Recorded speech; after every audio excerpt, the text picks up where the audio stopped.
Today's guest is the incredible Sean Hall, one of the industry's most respected energy and burnout consultants and an amazing human. He grew up in a bikie gang household in rural New Zealand, which was obviously a very physically and psychologically unsafe environment, which taught him a very early lesson on taking full responsibility for his life. This trauma manifested in adulthood as a high-functioning perfectionist mindset, whilst oscillating between depression and anxiety. It was having a near nervous breakdown whilst running a $12 billion brand that was the tipping point for him to build this superpower that he calls energy intelligence that has helped thousands of people avoid and overcome what he went through.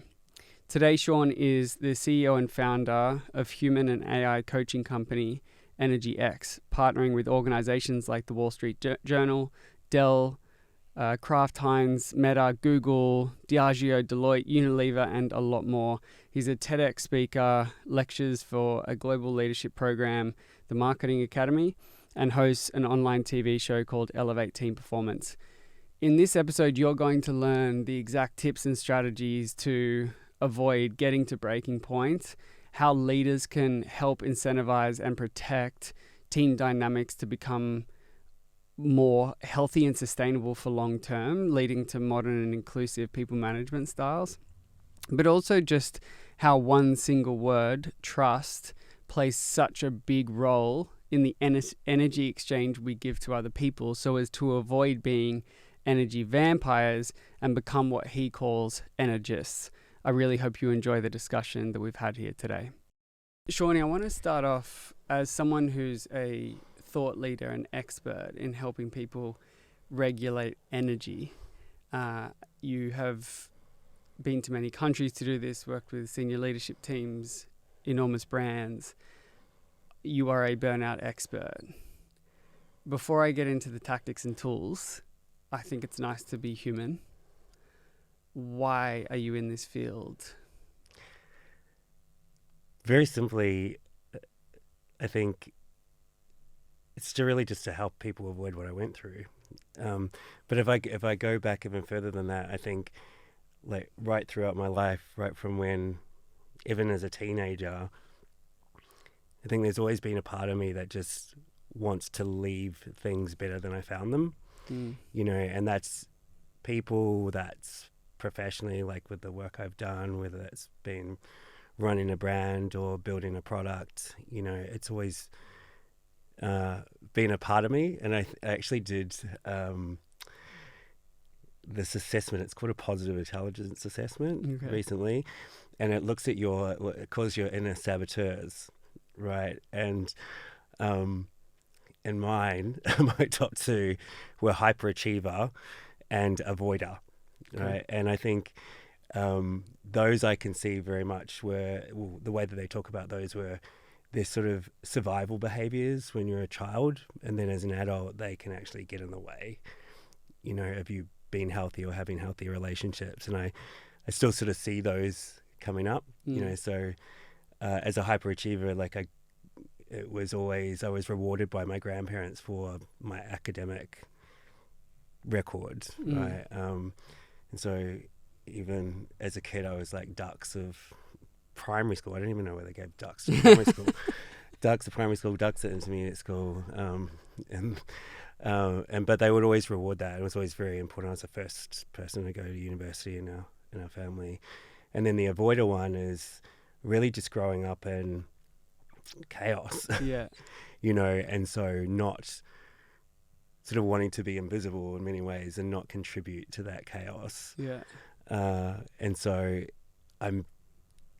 since doing that assessment, it's quite new. Like I'm hyper aware of those times, and even my sort of innate desire to, like, I can't just be in my comfort zone sometimes, and I know that's actually the best thing for me to be, is just be in my comfort zone. And do you think or know that there's a correlation between people who are naturally high achievers, perfectionists, and burnout? I think definitely perfectionism, and I think I would relate that back to my hyperachiever as well. And so I think that, I would say some of the core drivers really of my first major burnout was that perfectionism. I was a yes guy. I didn't have any boundaries, around things. I'd work crazy hours, and I didn't know how to ask for help, and I think that also came back from the avoider thing too, when I think about it now in this conversation, because it's like I had to be the adult. There was no one to ask for help. So you sort of train yourself just to be like I had to learn responsibility from a very young age, not just for myself, but for my siblings and even my parents, so I would say if you've got, and I do know, like when I unpicked it with my burnout, like I just could see all of those things coming through. It's like, because I think the biggest part of that was actually the way that I needed to feel good was I needed extrinsic validation. And it's something that Brené Brown actually says as well, is like, alongside perfectionism, riding shotgun is shame.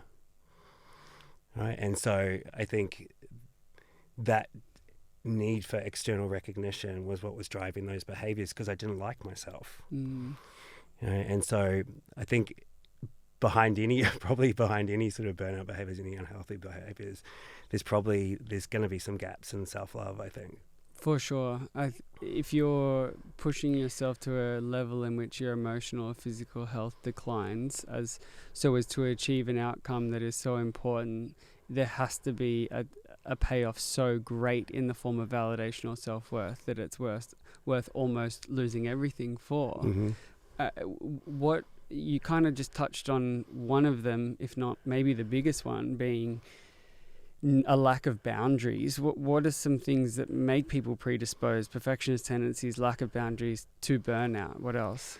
Well, I think that the general thing, the way that I approach things, I approach everything as almost like a skill gap, right? And it's like, if you think about it, we've never been taught how to be well, and the scary thing with most people, especially when you sort of see the bigger trends out there, is you've got whole generations that will never know what it's like to be well. Now we've got 20% of kids starting school obese, that type of thing. But for boundaries, I think it is definitely something to learn.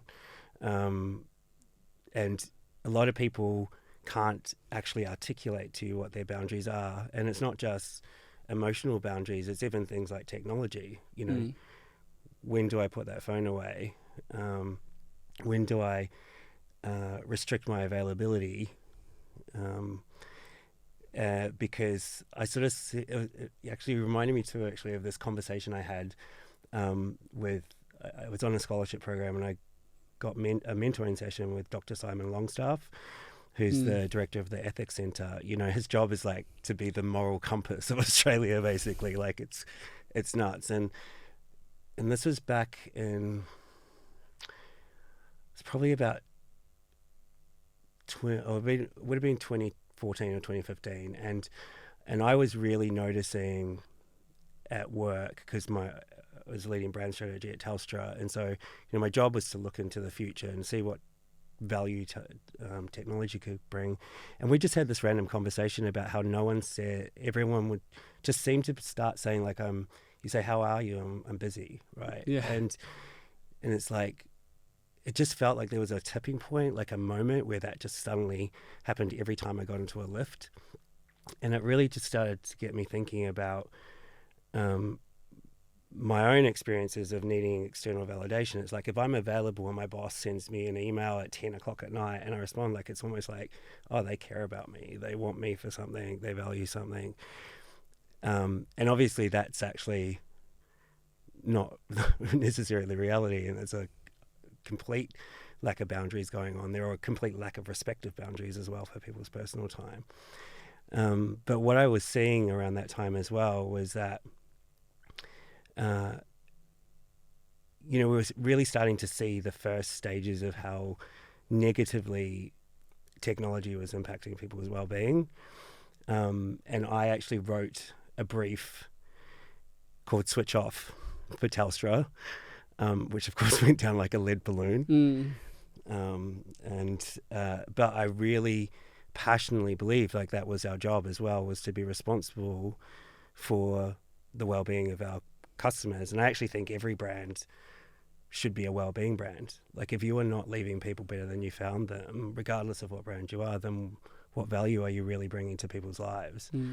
And so I think that's a big lesson for all of us overall, is just coming back to what are our boundaries. How do we communicate them? How do we have conversations with other people about what their boundaries are, and respect them, essentially. And I think you can have actually really science-based conversations around this too. So chronotypes, for instance, you just say, okay, well, you're a morning person, I'm a night person, you're going to be in flow in the morning. That's the boundary we're going to start with in terms of when you come to work, and then also when you might block out your diary, and so I'm going to respect that. And then my boundaries might be later because I'm a night person. And then as adults, we can work out when's best for us to collaborate. They're such hard conversations to have. Some of us might have self-awareness around if XYZ conditions were actualized, i.e. I was able to start at 10 instead of 8, but everyone else comes in at 8. I know I could do better because I build my energy instead of tank it. Having that conversation with your manager, for a lot of people, is petrifying. How do you even start? I think it's linking it back to value, or linking it back to something that's already there. So the way that I sort of view things is most organizations, for me, this is another way to talk about inclusion and flexibility and collaboration and creativity. And so when we make the conversation about the team versus us, I think that's a good place to start as well. So, and that you're having objective conversations because it's based in science, right? And so for me, having a conversation about you being a morning person, me being a night person, is it an inclusion conversation? I'm valuing and appreciating and accepting and respecting your difference from me. Interesting take on that. And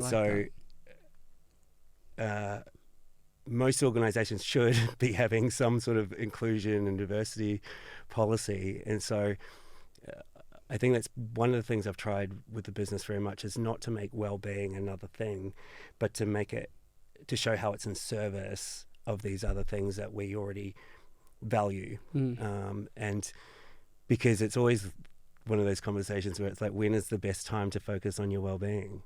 Always. Right. And we always constantly put it off. Yeah. Right. But the best time to focus on it is right now. Yeah. Make a decision that's going to energize you versus deplete you. So to use your word of values thing, if an employee is trying to have those boundary conversations with their manager, not in order to do less, but in all the ironies do more, but just different, that should be positioned as a value. I can increase my value to you by seemingly doing something that you might see as decreasing the norm. Is that right? Yeah, because I think the type of work that you're doing in that is generally going to be deeper work, more quality thinking. Yep. And so, we can all be busy doing administrative tasks and things like that, but those things usually are just work about work, right? Or they're not creating a huge amount of value. Whereas when we get time to create the conditions for our best thinking, to create the conditions to get into flow, or to tackle those harder problems, then I think that's the way we want to couch those conversations, right? It's the value that's created out of that space. Staying on the tactical line, I'm going to traverse different lines. What are this is the $1 million question. What are the 3 ways to avoid burnout? Right. So, do you know what? Like sometimes I look at what I do and I think, I'm just teaching people the basics, the 101, right? And so,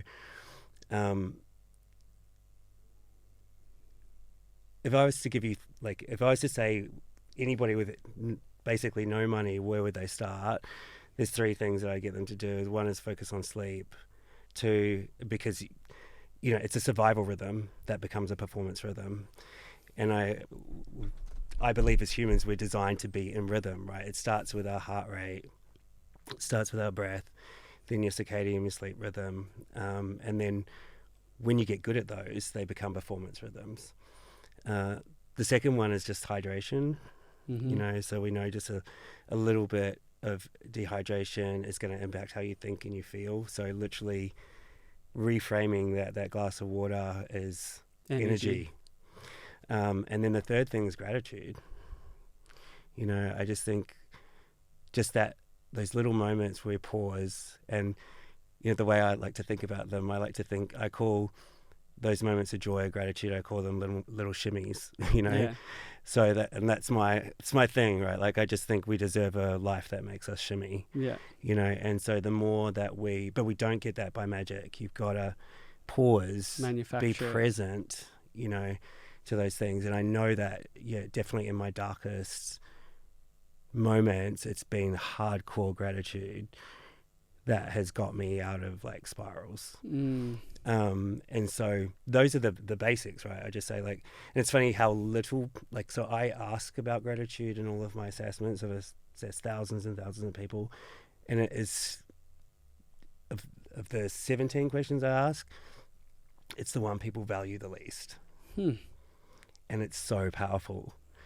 And so I would say, and that might be hard for a lot of guys to hear, especially to do that. But that's what I say. We can all focus on our sleep. We can all drink more water. We can all practice gratitude. We don't need any money. We don't need to buy anything for that.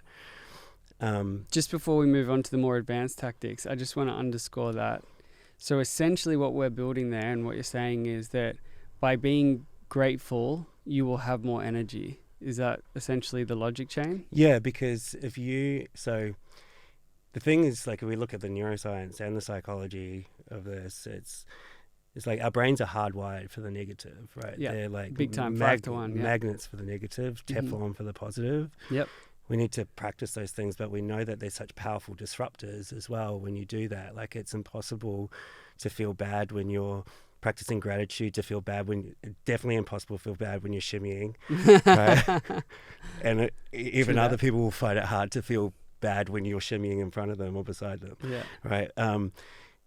So I think the science sort of backs that up. Sorry, I lost my train of thought there again. Gratitude gives you energy. Yeah, it gives you, because what you're doing, right, in that moment is you're reliving those little moments of joy. Yeah. You're reliving that little moment of connection, and we know that just by reliving that, it's you get to experience it all over again. And it can be just such...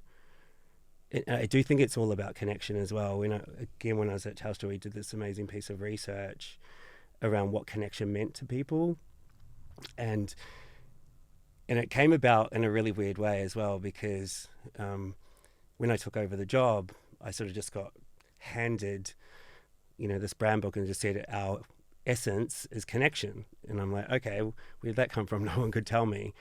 And which it made sense, right? Practically, you're a telco, right? You connect people, and so we thought, okay, we're going to find out what this means, and we'll do some qualitative research around it. And I was thinking on the brief, and it didn't feel quite complete to me. And I think one of the things I do like about myself is I describe myself almost like an intuitive strategist. I just feel stuff, and then it sort of directs me to be curious. And so what happened was I was working on this brief, and then a friend of mine was the marketing director for Wanderlust, so the big yoga festival. Yeah.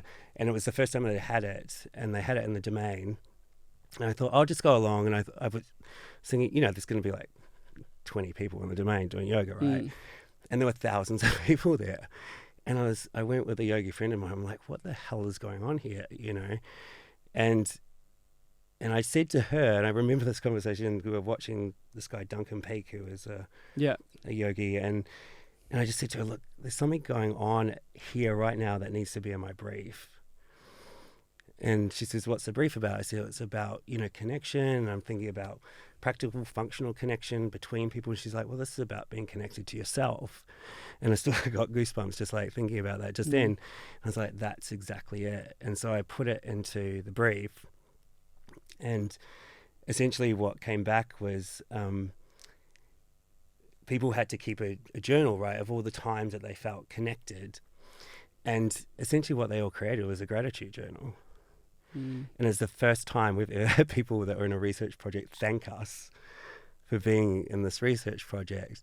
But what we saw in those stories was that it was the things we expected, in terms of like the strengths of relationships and things like that.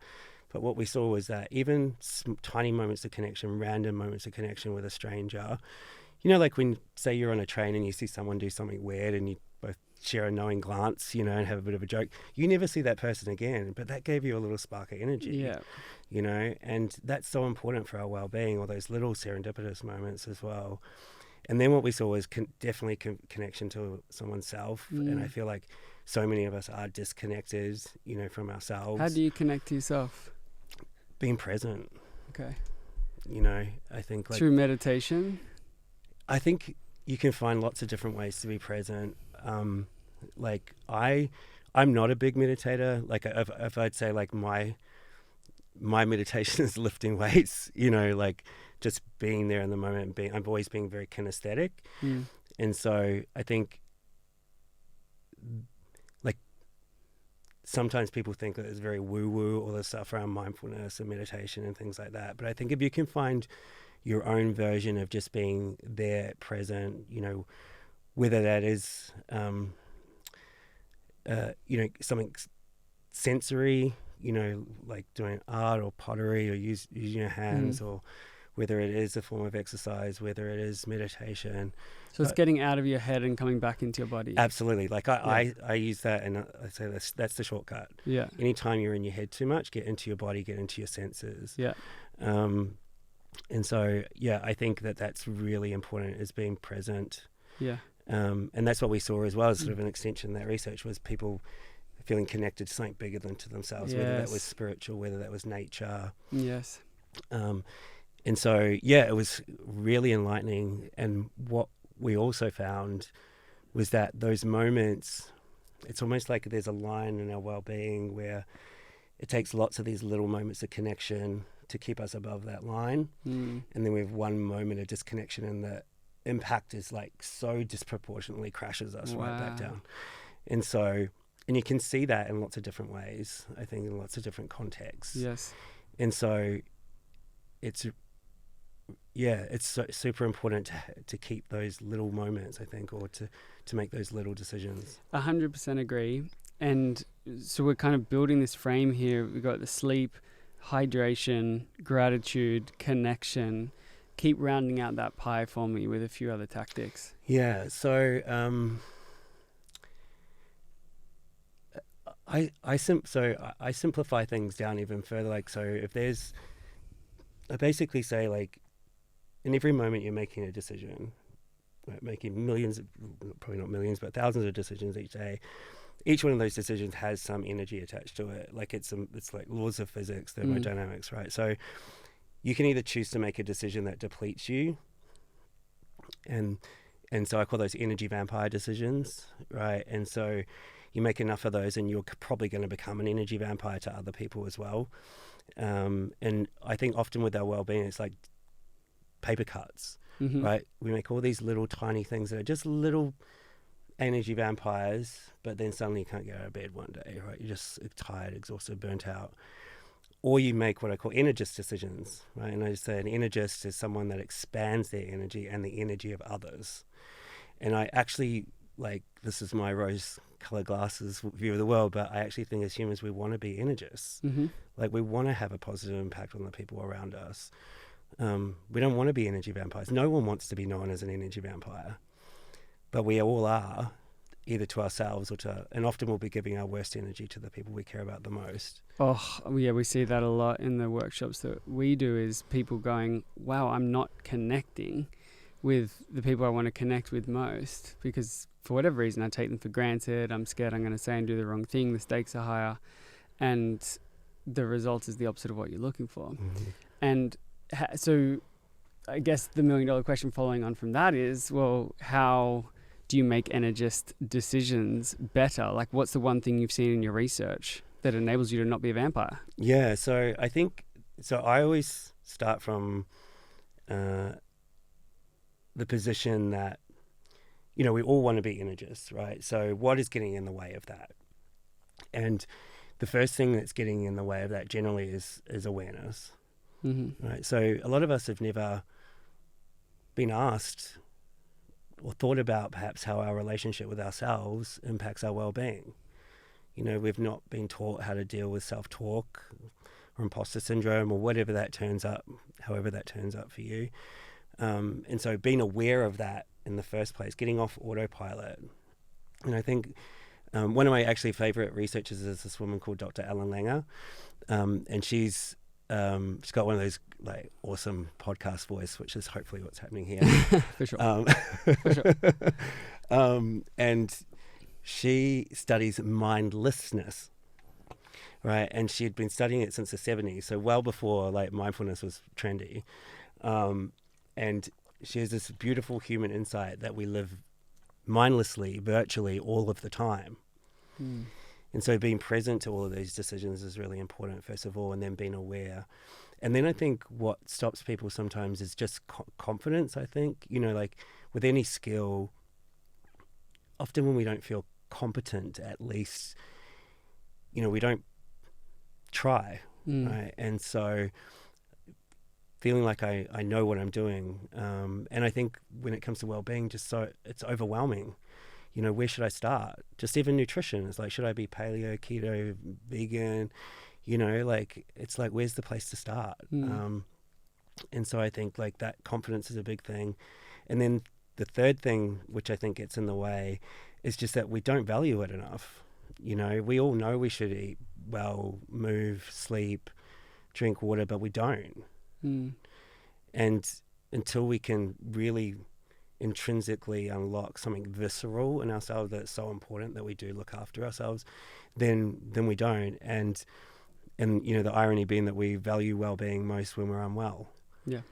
And so I think that is really important. And then the last one I would say just sometimes is just that when you are like really, really, really depleted, like everything is hard, you know, and just finding that ability to make that good decision sometimes, you know, can be the difference. It can be the difference. And so that's why it's so important. The connection part is so important again, right? Like it's way easier to do stuff when you're doing it with other people, and that you've got that sense of support, but also accountability.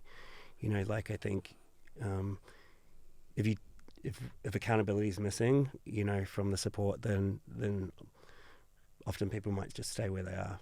How do you know if you're burnt out or just tired? I'm sure you get asked this all the time. Yeah. So do you know what's really interesting is I think that because I've had discussions with clients about, you know, we asked people if they're burnt out, but then we didn't tell them what the definition was and all these sorts of things. And it's almost like they're trying to deny that the answer was there, or that they don't believe them, right? And I just think like if someone said to you, you know, I'm depressed or I'm anxious, like there's way less chance that we would say, oh no, you're not, right? We would, and burnout for me is the same as I think that it looks and feels different for every person. And the other thing is that, again, I'm going to sort of quote Brené Brown here, but you know, in her research around emotional intelligence, for instance, and even Dr. Susan David, who wrote a book around emotional agility, what we know is that the sophistication of our emotional vocabulary actually determines our experience.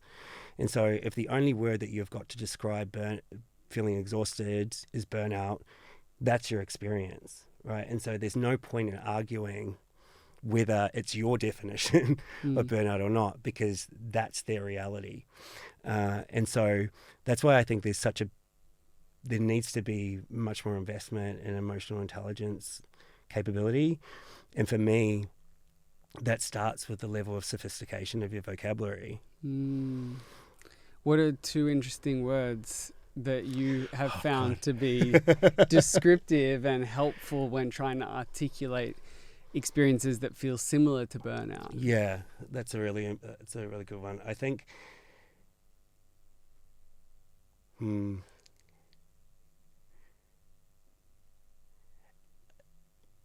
I think a lot of people would talk about sort of this moving between sort of lethargy and exhaustion, right? Like it's like almost like a sense like you're moving slower than you normally would. You know, you're thinking slower, like everything just seems to be heavy. Yeah. And then like I'm struggling a little bit with this one just because when I assess people, so actually if I rewind a little bit, right? So when I was thinking of my own experience, when I had that sort of moment, right, where I was like, you know, I need to do something about this. You know, my story was I found myself wandering around David Jones one day, not knowing how I got there. And I was like, how did I end up here? Like, because I think one of the things, maybe this is part of the gift of my childhood, was I always took responsibility, right? So I was like, I can't change Telstra, I can only change me, right? I made some decisions. Which of these things did I know I should be doing, but I still chose the opposite? What didn't I know? And so I think that's a really important thing to look at. But when I was looking back at all the decisions that I'd made that led me to have that moment, to be vulnerable, to be vulnerable to burnout, or I call it an energy crisis, right? Just being so depleted, you just got no gas left in the tank. Was that we found 16 different real drivers, essentially, which are essentially a collection of skills that are preventative when you actually do them. So things that we commonly think about, like sleep and nutrition and moving. But then things like gratitude, which is a skill that we're not practicing. Things like boundaries when it comes to, like a lot of people sort of talk about they want to have balance. So it's like, well, balance is impossible without boundaries.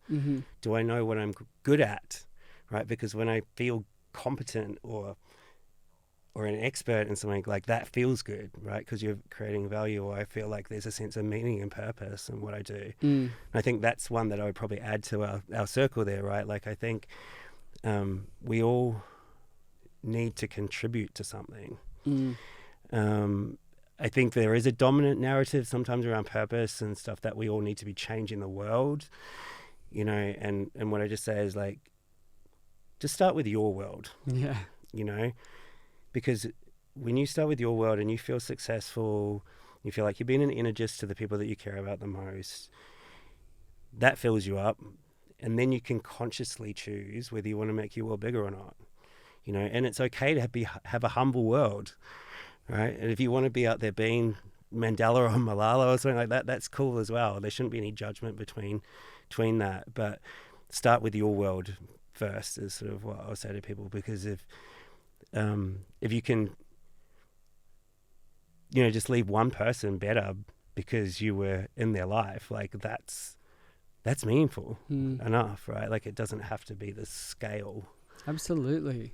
And I feel as if leaders could really benefit from that as well, which is instead of trying to change my entire company culture in one foul swoop, I'm going to work person by person to see how I can protect and support them to not burn out. What's the most common leadership mistake you see being made every day that contributes to poor mental health in their team?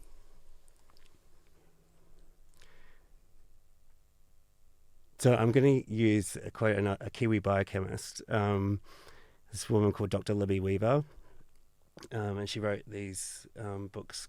She wrote probably her most famous book is one called The Rushing Women Syndrome, and I went to one of her workshops, and you know her research is around the body's biochemical response to stress, and she just dropped this, and I was like, did anyone else hear this? Like it was right at the end of this workshop, and I was like, I'm glad I stayed here for like these 90 minutes for this one thing. Right? And she said the opposite of stress is trust.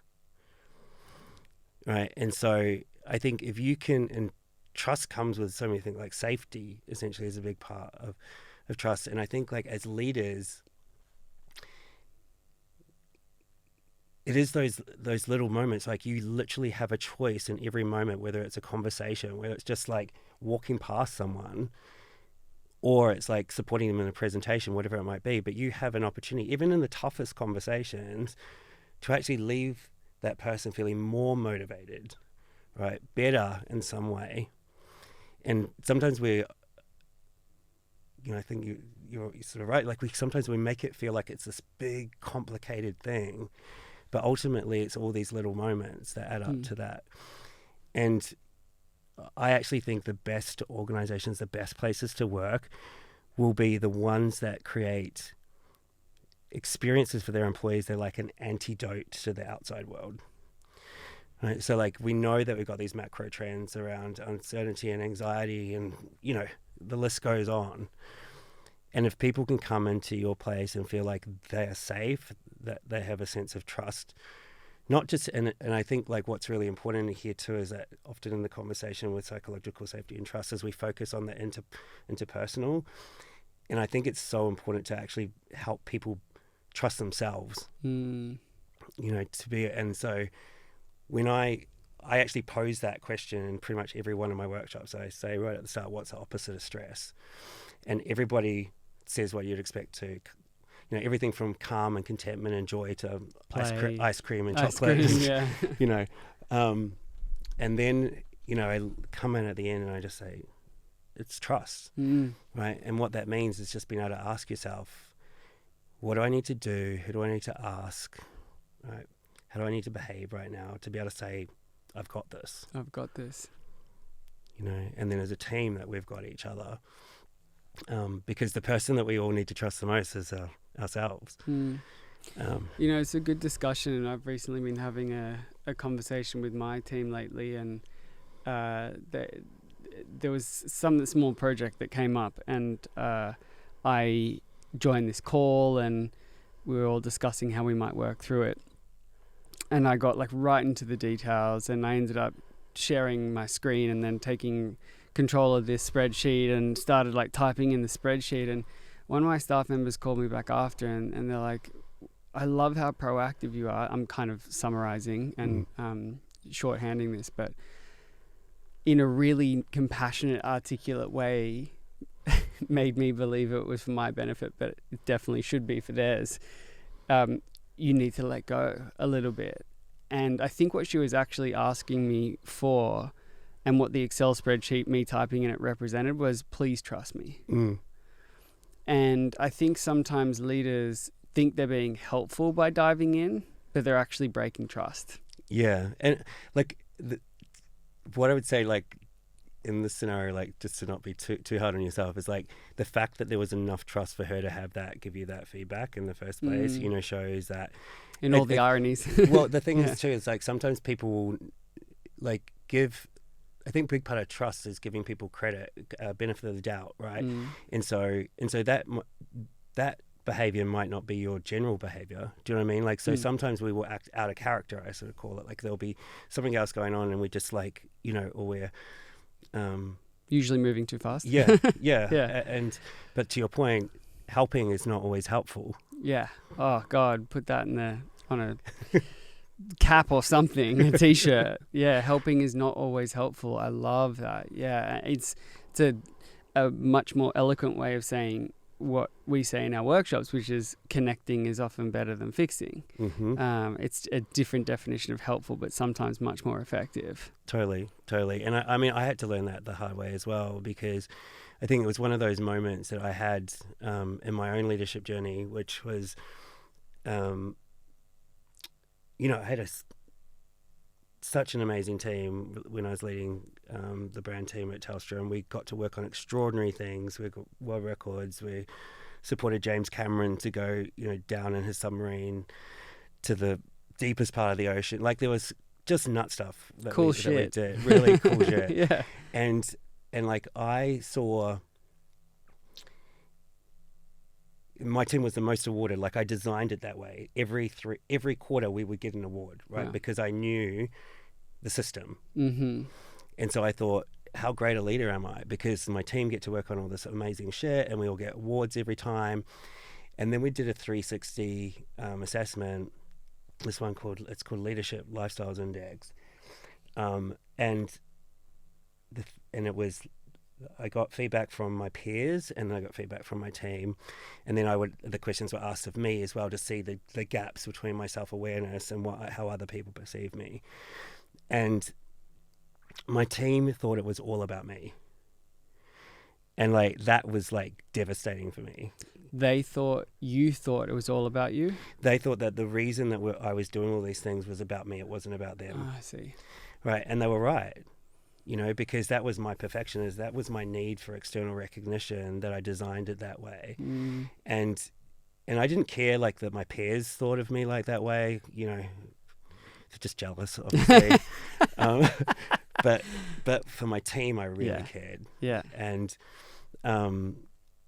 so I realized then that I needed to change the way I was leading, and I was lucky to have another mentor. And this is what I think, I've been so lucky, so privileged. The only reason I can do what I do is because of privilege, like access to incredible people in leadership development and psychotherapy and personal trainers, like all these different coaches that I've had. And this leader talked about the difference about servant leadership, so leading from behind versus leading from in front. And I was like, okay, that's what I need to do. And so I basically stopped giving my ideas to my team. And I came up with a set of criteria by which we would all assess each other's ideas. And then collectively we would choose what we thought would have the impact. And so that actually was so amazing. And then I stopped presenting my team's work. I would take my team with me to present. So Telstra was very hierarchical at that stage. And so I would brought my team and say they present their work. Or if the CEO asked something, I would get my team to email the CEO. And that caused a lot of, they're like, why is that person? And I'm like, well, it's his work. Why would I do that? I trust him. I'm a general manager. My job is to generally manage. Yeah. It's not I'm not doing the work, and so I think that is one of the things that's hardest for leaders to let go, is your job is not to do the work anymore. So your job, and it's not about you anymore either as a leader. Yeah. Your it's about job, them. It's about them, and it's about, I had a really great conversation with the global CMO of Pepsi, just name dropping, last night. And she talked about how she loved to mine for the gold in people, basically, is the way she described it.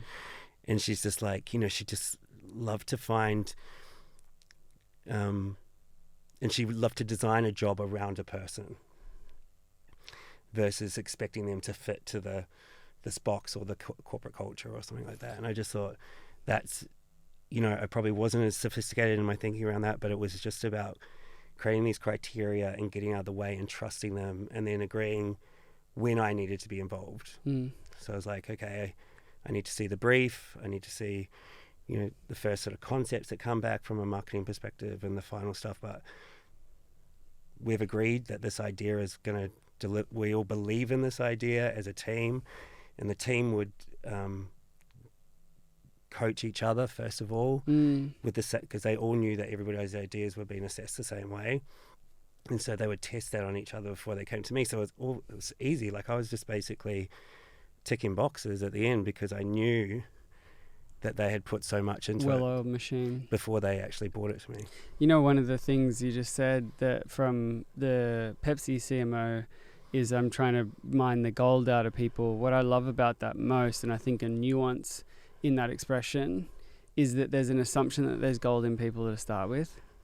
And I think sometimes as leaders we can come in and forget that these people have more potential than what you think if you give them the right conditions.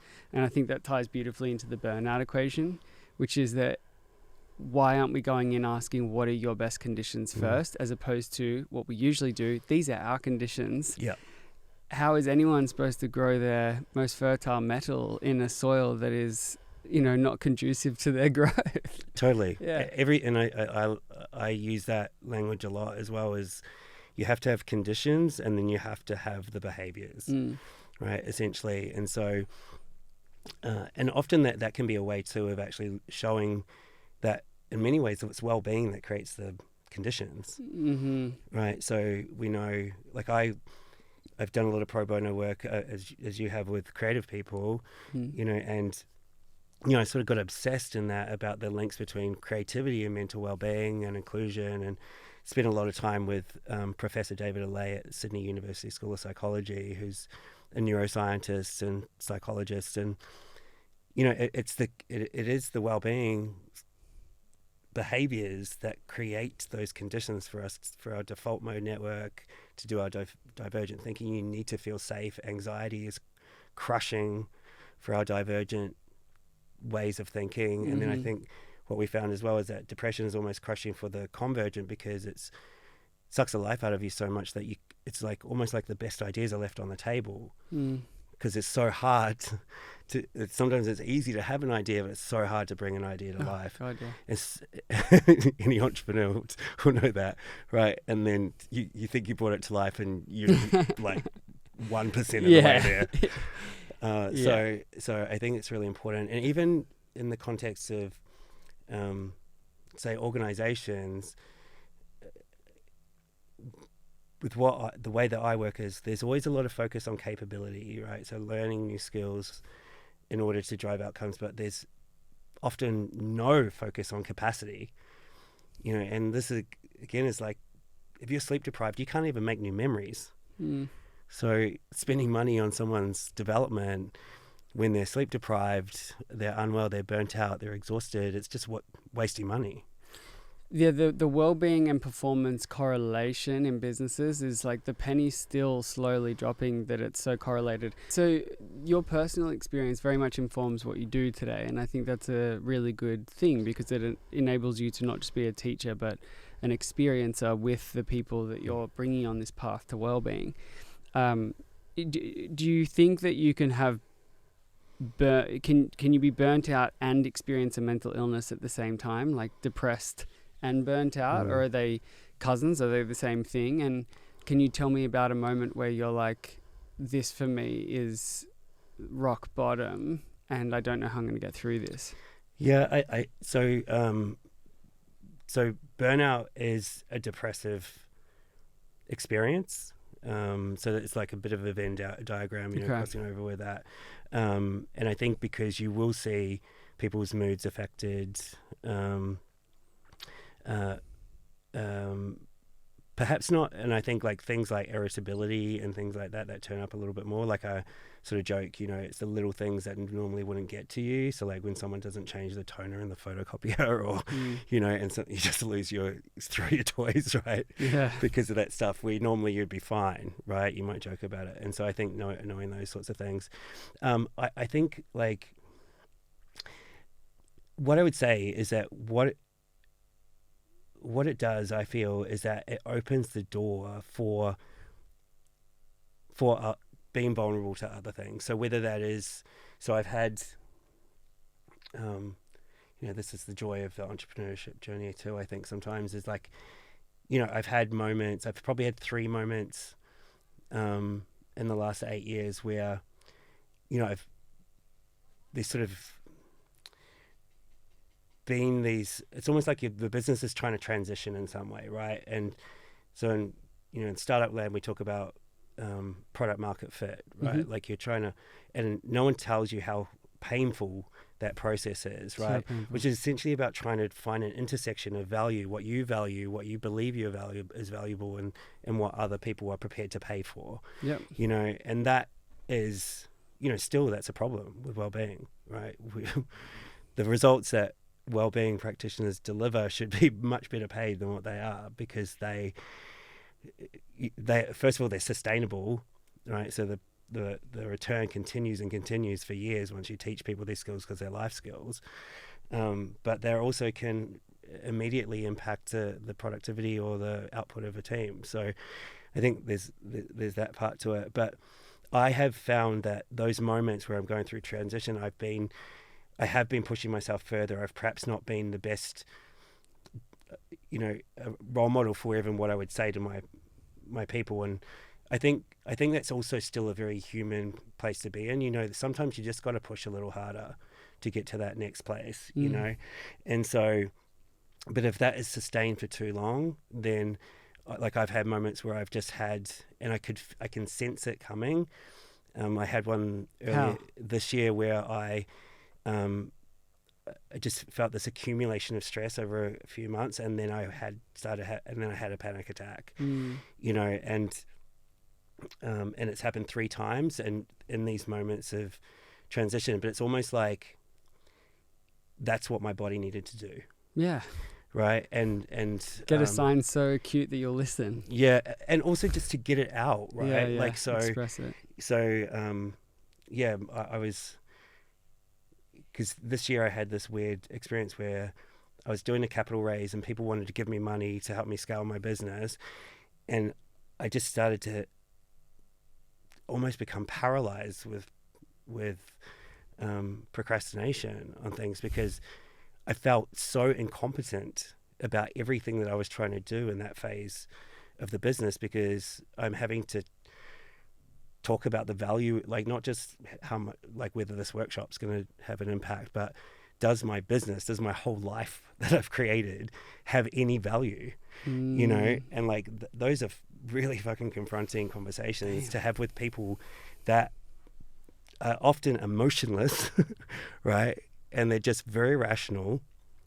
And so I remember, like in April this year, I just felt like I achieved nothing. I sold nothing. I just felt like I had no energy for anything. I was just sort of spinning my wheels a little bit. I was still managing to sort of get myself to the gym, which was good, and I was still sleeping, but you know, it just didn't feel productive at all. And there was so much self-doubt coming through. I'm like, is this the right thing for me?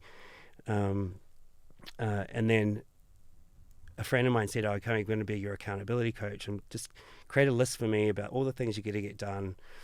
You know, because I'm like in my head, like, these people want to give you money. Why the fuck are you not doing something? Like, what's wrong with you? And so that's what I was saying to myself over and over again. And so she says, yeah, she's awesome. And then that day I was putting together this list, and as that list built, I just got more and more like wound up, and I just knew, I just felt like I was going to explode essentially. And she called to basically hold me accountable for creating this list, and I almost didn't pick up. And then I'm so glad I did, and she's just like helped me breathe through it. And then just was so empathetic and compassionate and saying, this is exactly what needs to happen, you know. And I was like, and that just really connected with me too, because I do, like, there's a big part of what I believe is that, you know, that we just hold so much in our bodies, yeah, you know, 100%. and we have to do somatic stuff as well as, you know, I've done a lot of psychotherapy and still felt like the energy of what I was trying to work through in my brain was still in my body. Yeah. You know, and so and I think you have to do both. But yeah, so I find, so it's a long story for explaining your question, but yeah, good. I do think like when we are depleted, we do. So it might be that I guess it might be just whatever the context is. That means that you go down more an anxious route versus more of a depressive route. Right. But I definitely feel that there's just there's some sort of threshold, I think, a point where it's just going to get a bit more extreme. And I mean, I even talk about that, I guess, in the genesis of the business as well, is that, you know, when I had that David Jones moment,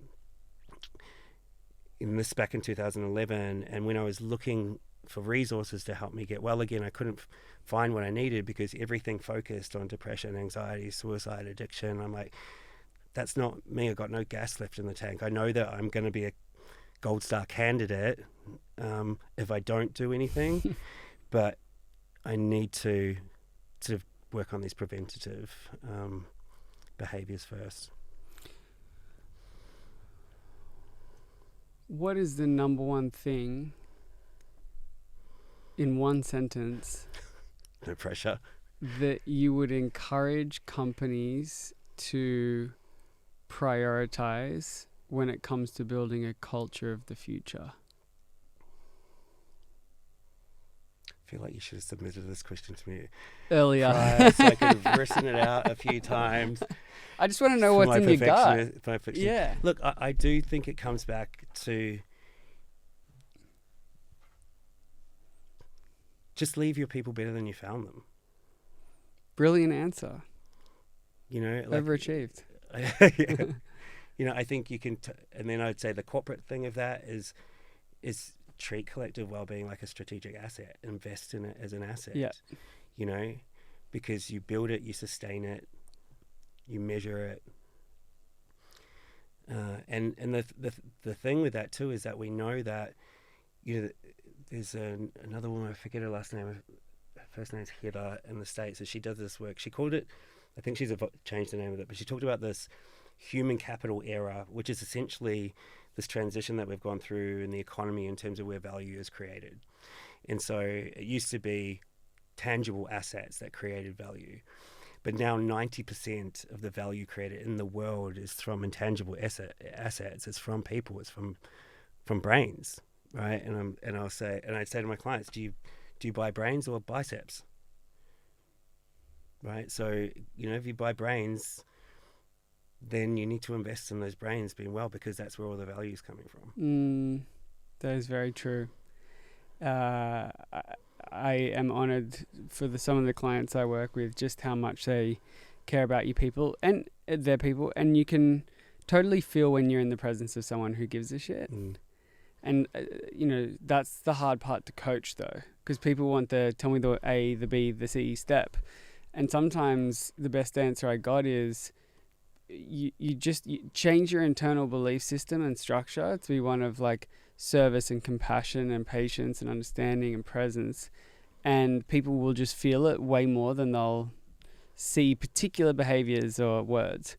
And you know, it kind of ties back to your point around before. I don't think we value intuition as highly as we do data, and sometimes some of the best relationship management skills for leaders, some of the best decisions can be made on, I have a darn good gut feeling about it. Now, don't get me wrong, numbers are key. Yeah. But you know, I think intuition is pretty close to the heart, and so there are certain things and certain aspects of business that I think should be felt, not just thought.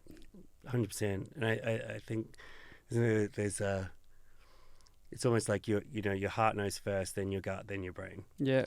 And there are brain cells in your heart and in your gut and in your brain, right? So I think there is a thinking part even when it's in your heart, right? And I do, like, I think that the more curious you are about people, like, that's where you'll hone your intuition as well. Yeah, right? curiosity is key. Because I think, you know, when I was saying before about sort of viewing myself as an intuitive strategist, it's because I'm just curious about lots of things. And even, like, so Steve Jobs talked about creativity as just connecting things, right? And so the more things that you're curious about, the more opportunities for connections that other people don't see. Yeah. And that's when you can, trusting your intuition and go, okay, I'm just going to go that next level curious. Like, you know, how can I find data that actually supports that feeling? Yes, sir. As well. But it starts with the feeling. Otherwise, you've got nothing. So to round us off, what is a question that you wish I had asked you but I haven't during this interview? I think the one I would like to talk about is just how I think how we challenge some of the dominant narratives around what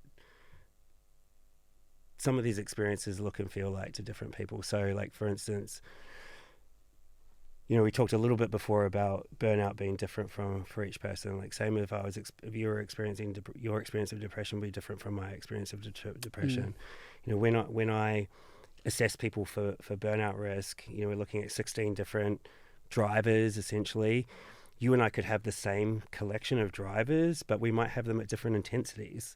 That is going to affect our difference as well. I know that my experiences of depression in my 20s, was much different to what I experienced in my 40s. Mm. In my 20s, it was like I think so. In my 20s, I think I was just like, it was actually the reason I even realized that I was depressed was actually because of someone else talking to a girlfriend of mine about it. Like, she had just this new boyfriend, and he goes, "Sean doesn't like himself very much." Mm. And it's like, my friends that had known me for all this time, they just knew that's just me, right? Like, so they had never really connected the dots about why I turned up the way I did. And this new person coming in just sort of saw me, and she shared that with me, and I was like, ugh, and that was the first time I got a life coach at the time. And he said to me, he said, "Shawnee, why are you so sad?" And again, just being asked that question just was like so heavy, and it took, and then I think, like, and that's always been a part of, I think, of my experiences of being, alternating, I guess, to where I've felt challenged or I've not been at my best, is that ultimately it's always been driven by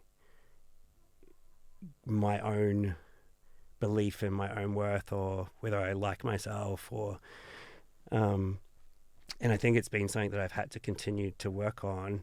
And it's almost like I feel like as you do more work, as you become more self-aware, the fucked up thing is that just reveals more shit that you have to work on. And it's like you just keep peeling back this onion. It's like, when is this going to stop? And for me, there was that part in my 20s, and then there was going through this burnout and that sort of social anxiety in my 30s.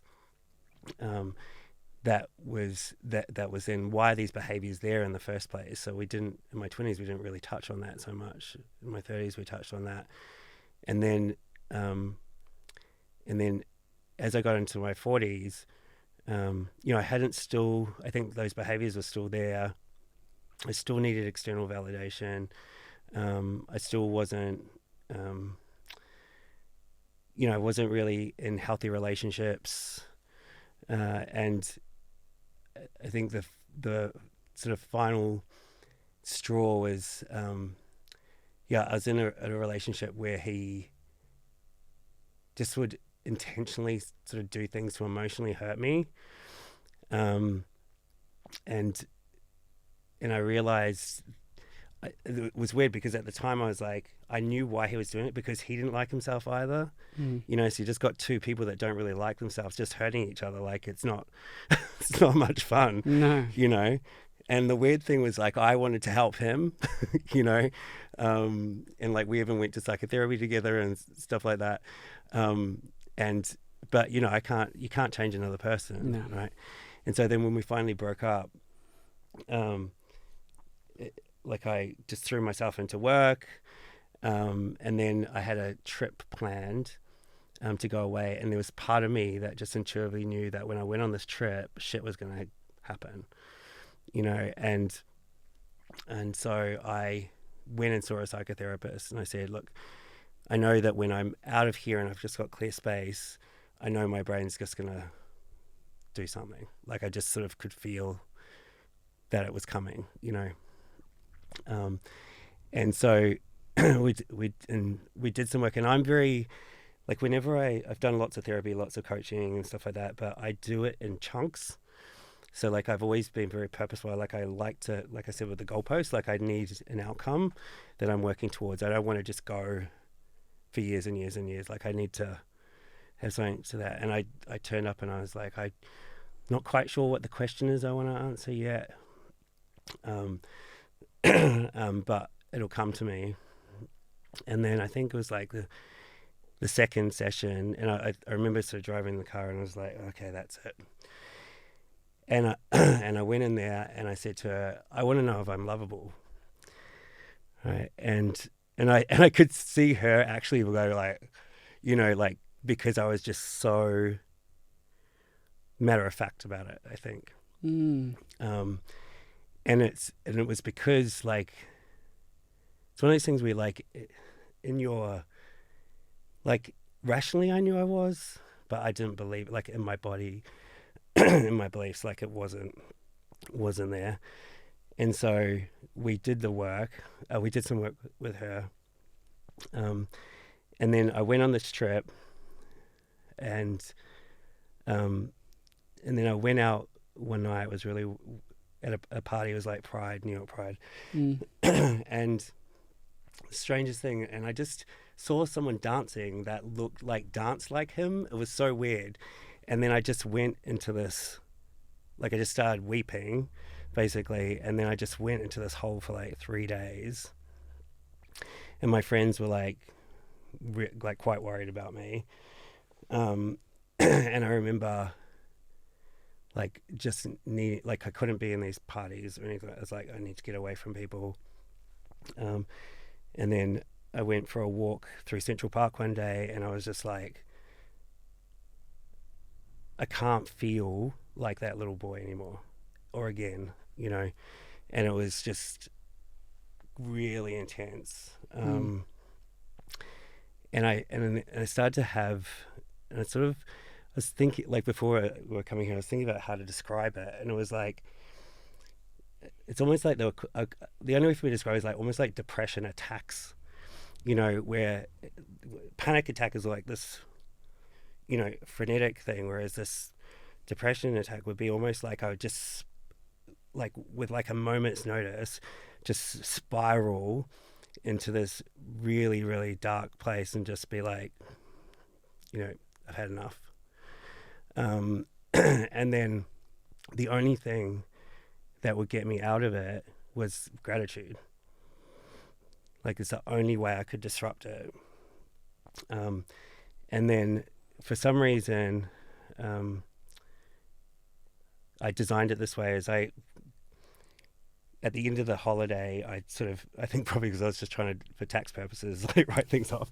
I put a couple of gigs, right? And, yeah, nice. And I'm like, and there's this scholarship that I'm a part of, a scholarship program called the Marketing Academy, which has just been the gift that keeps giving for me. And so I lecture on leadership and Wellbeing. And I went and it was the first time I'd done the US. And so we had 30 amazing marketers, like all the biggest brands that, you know, in the States were all there. And I ran one of my sessions. And one of the great things the Marketing Academy does is they always give you the verbatim feedback. And the way that they look at it is just like any feedback is a gift. And so when I got back to Australia, I got this list of all the feedback. And I'd come back, I'd started working with my psychotherapist again. I told her what had happened. I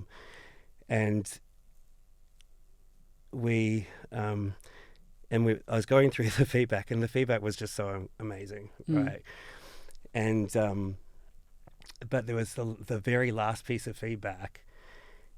All it said was, "What a great guy," and that just like, I just like lost it over that, right? Like it was just this simple phrase. I just felt like seen and valued. That's so awesome. And I think I went to bed that night, and then the next day I woke up and I just felt lighter, you know, and I was just in there, it just sort of came over me. I was like, oh, I am lovable. And I will, and I don't know if you're like me, but I have a whiteboard, you know, like lovable, check. And lots of post-it notes everywhere in my house. Yeah. And I just walked up to this whiteboard and I just wrote, I am lovable, age 42 years, 250 days. And then I bought the URL, iamlovable.me. Nice. And it was just like, and since then, and that's even why my tattoo is like, I've come to believe that the greatest thing that we can ever learn is self-love, you know. And it's a practice. It's not, you're not going to be great at it every day.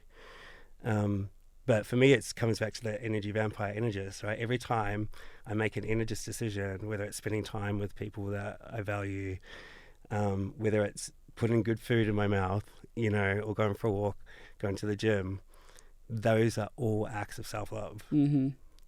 every time that you do that.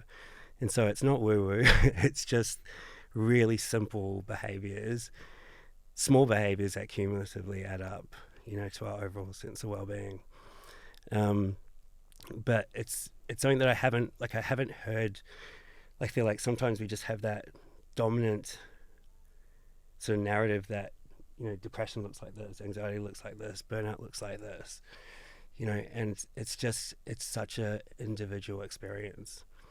And I think that's something that we probably don't talk about enough, for ourselves as well. We expect that it's like this, and therefore that's perhaps not what I'm experiencing, or it's not, or it's not bad enough, for me to do that. All that sort of stuff as well. So that's the thing that I hope that people will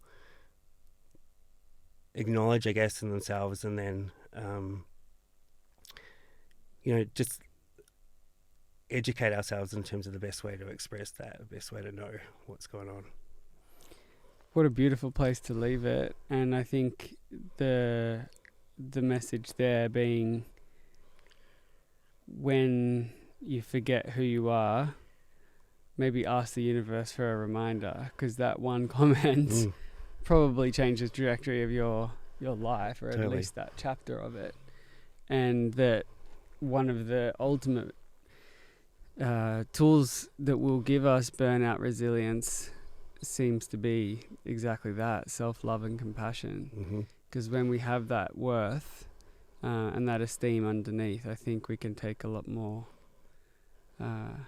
stuff that life throws us. Yeah. And I think the simplest place for that to start to is just to think about the first conversation that you have with yourself each day. The first time you look into the mirror or whatever it is, do you say something kind, compassionate, loving, accepting, versus something which is cruel and mean, cruel, hateful, loathing, this shit we say to ourselves. Yeah, it's pretty bad sometimes. And that one, just focusing on that first conversation, I think. Don't be an energy vampire to yourself. To yourself, be absolutely. Be an energist to yourself, and be an energist to yourself in the morning when you wake up to try and set the tone for the rest of the day. I think that's a really nice, easy tactic that you can use, and I'm sure has a post-it note in your bathroom somewhere to remind you. Does it? It must. So I'm pretty good at that one now. The other weird thing you want to add onto it if you want is you can high five yourself. That's yes. Mel Robbins' trick. Yes. That's a little bit weird for some people, but a high five or a shimmy. Yeah, definitely. Why not combine them all? Absolutely. Hey, thanks, mate. Thank you so much. Appreciate it. Thank you.